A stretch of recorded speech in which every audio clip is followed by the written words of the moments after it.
চাপৰ পুটিমাৰীত সংঘটিত হয় এক মাৰপিটৰ ঘটনা। চিমলাবাৰীৰ তৃতীয় খণ্ড গাঁৱত সংঘটিত হয় এই মাৰপিটৰ ঘটনা। গুৰুতৰভাৱে আহত হয় এজন লোক আৰু এগৰাকী বৃদ্ধ মহিলা। এটা পথ দুৰ্ঘটনাক লৈ মাৰপিটৰ ঘটনা সংঘটিত হয়। জানিব দিয়া মতে বাইক আৰু চাৰিচকীয়া বাহনৰ মাজত সংঘৰ্ষৰ ফলতে বাইক আৰোহী আৰু চাৰিচকীয়া বাহনগৰাকীৰ লগত তৰ্ক বিতৰ্কত লিপ্ত হয় আৰু তৰ্ক বিতৰ্কৰ খবৰ পাই বাইক আৰোহীজনৰ মাতৃ আৰু ভায়েকে আগবাঢ়ি অহাত আব্দুল মন্নাফ খান নামৰ নেতৃত্বত অহা দল এটাই উপৰ্যুপৰি মাৰপিট কৰাৰো অভিযোগ। মাৰপিটৰ ফলত বৃদ্ধাগৰাকীৰ আঘাতপ্ৰাপ্ত হয় আৰু তালেপুতিন নামৰ লোকজন গুৰুতৰভাৱে আঘাতপ্ৰাপ্ত হয়। গুৰুতৰভাৱে আঘাতপ্ৰাপ্ত হোৱা ব্যক্তিজনক ততাতৈয়াকৈ চাপৰ চিকিৎসালয়ত ভৰ্তি কৰোৱা হয় আৰু উক্ত ঘটনাৰ সন্দৰ্ভত ভুক্তভোগীয়ে চাপৰ আৰক্ষী থানাত দাখিল কৰে এজাহাৰ। ঠাইখিনিৰ নাম চিমলাবাৰী পাৰ্ট 3। মই আমাৰ ঘৰৰ পৰা আমাৰ পুৰণা ঘৰত যাব ওলাইছোঁ। এই গাড়ীৰ লগত যোৱাতে গাড়ী এল্ট্ৰ এখন লগত লাগি গৈছে। মই গাড়ীৰ লগত লাগি চেপাত পৰি গৈছোঁ। মই বাইক লৈ আহিছিলোঁ।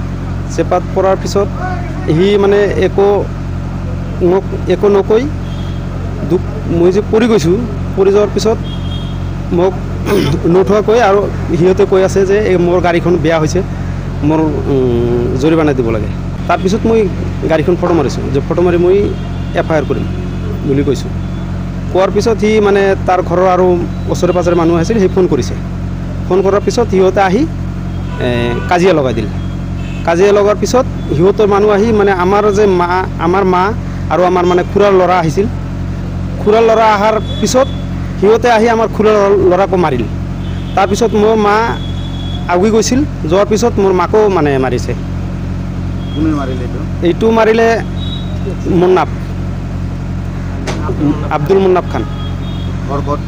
তাৰ ঘৰ মানে ওচৰতে, সেই যি জেগাত কি হৈছিল সেই ওচৰতে। পেচেণ্টটো এতিয়া চাপৰ হস্পিটেলত লৈ আহিছে। এতিয়া অৱস্থাটো অলপ মানে বেয়া, সংকটজনক অৱস্থা।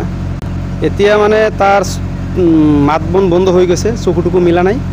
ডক্টৰে এতিয়া FIR কৰে নে নকৰে এইটো CT স্কেন কৰিব বুলি ডক্টৰে লিখিছে। আমি থানাত FIR কৰিছোঁ। এতিয়া আমি ন্যায় যিটো সেইটো বিচাৰিছোঁ, যে এইটো কি হয় আইনৰ। নিউজ ডেস্ক ৰিপৰ্ট, নিয়মীয়া খবৰ।